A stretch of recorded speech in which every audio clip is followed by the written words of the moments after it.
Hey everyone, it's Ian. So it's time to do part 2 of Strata or Subdivision. And so in part 1, I actually did the difference between subdivision and difference between strata. So quickly, just to recap on strata and subdivision. So subdivision is where you take a block of land, chop it in half, and create 2 torrens title blocks. So 2 blocks that are individually have their own title. So that means that you will have to provide new connections. So you need approval, and you'll have a water connection, a sewer connection, an electricity connection, and a separate sewer, water, stormwater, electricity. So those 4 connections will need to happen. Now that approval comes usually from council, and that application will go through council and will require a minimum block size. So you'll usually have, you know, in a low density residential area, 450 to 600 square meters is your normal block size. Then you've got large rural sizes, and that'll go up. Then you've got the opportunity to, once you do that, you get the approval, you do the works required, and you then sign off on it by council signing off. The surveyor draws the plans, then that goes to the bank if there's a mortgage on it, then it goes to the Lands Titles Office, and then it goes to, can you leave that alone? Thank you. Then it goes to, I've got Christine in the car obviously. Then it goes to the Titles Office signs off on it, then it goes back to the bank, and then all loans are settled. If you sell off some of it off, obviously the title goes somewhere else. If you were doing a strata title, then the strata title would mean that you take a torrens title block and you put individual units on that block. And on those individual units, when you sell off those units, the internal skin of that building is owned by separate people. However, the block is owned by a body corporate, and that body corporate has a set of rules and regulations that are put together, and the external of the building and the common areas through usually a strata format or standard format plan are put together, and the individual components are sold off to individual people. Now you can keep the whole lot, and you don't have to individualise the titles, but it has to be signed off by council first. You can take existing blocks of units and chop those up as well, as long as you meet the standards and the things that are required.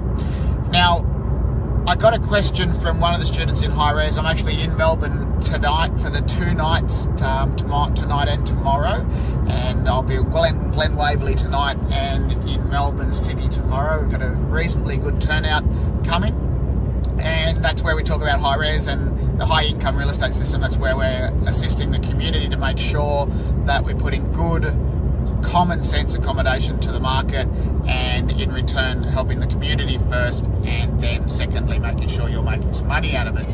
Get into that lane. And I've got Siri telling me to move lanes.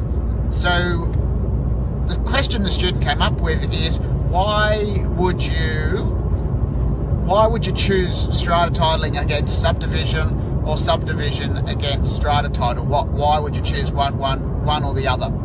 And the answer will come down to specific outcomes. Essentially, if you're going to strata title, you have to be in a position to, if you're building from scratch, to complete the deal before you can extract any equity out of the deal. Let me give you some understanding around that. So if I got a strata title approval to build X amount of units, and I wanted to sell off the individual strata, I have to complete the building, and then I have to get the surveyor in, and then I have to go through the process of titling, and then come back and complete the sales. Now, with that process, if you don't have enough funds to do that process, and you've got the opportunity to subdivide and not strata title, I would suggest that it's probably the subdivision you should be doing. Now, all of this is going to be backed up by numbers, and I'll talk about that in a second. So if we talk about the strata title, why would you strata title ahead of subdividing a block of land? Well, ultimately, if you can subdivide first and then strata title, you're going to extract value halfway through the process. So what I mean by that is, if you do your numbers and 2 blocks of land, are going to give you value, then you should be, and you don't have enough cash to complete a complete strata deal, then your best opportunity is to subdivide it, get it refinanced or revalued, extract the equity, which will let you go into the next phase of the project. And the next phase of the project could be strata title, or building and strata titling a duplex or a triplex or whatever that is, and it will get you to the back end of that. So to give you an example, in a recent project we had a block of land that had a approval for, so what we could have done on this block of land is, if we strata titled, we could have strata titled 5 individual units. We could have strata titled 5 individual units, and we could have pushed for 6. Now remember, with strata titling, they will give you a little bit of flexibility around the rules, much more than subdivision.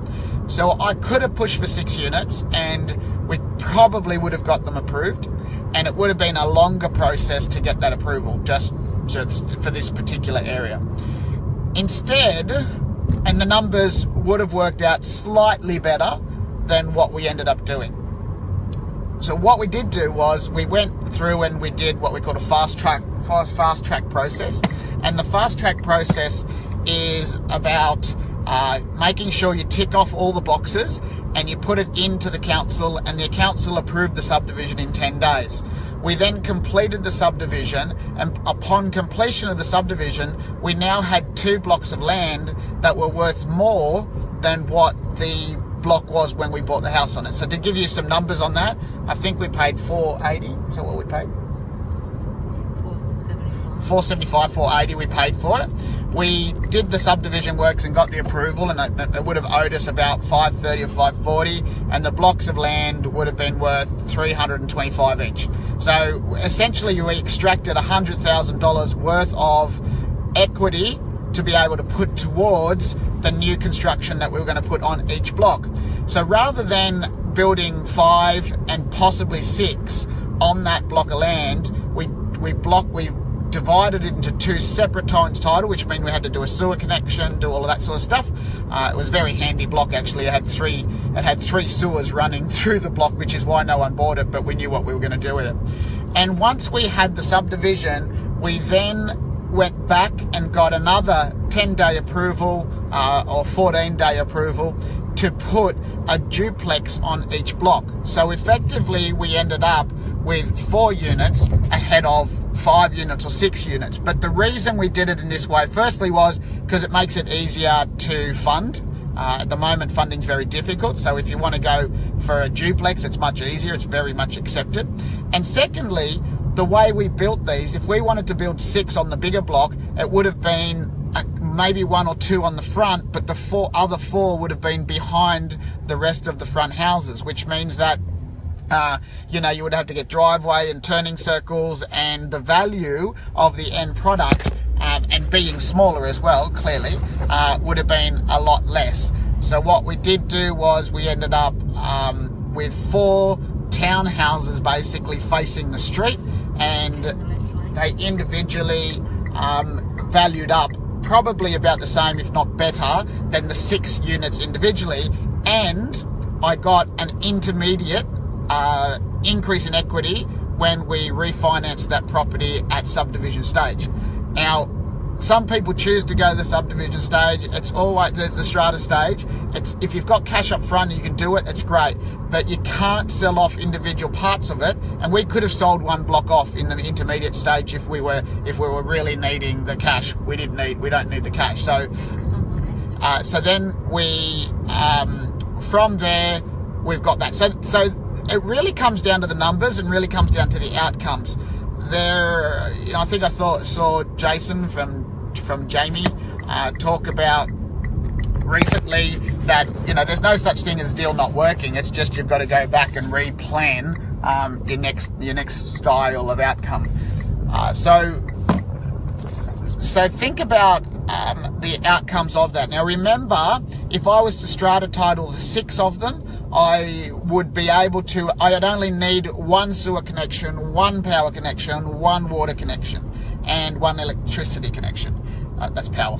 And Just down the road. On the left. so when you look at the outcomes for you and what that means for why you would strata title against subdivision, really comes down to the numbers games, really comes down to what you can afford and how much your money can buy to start with.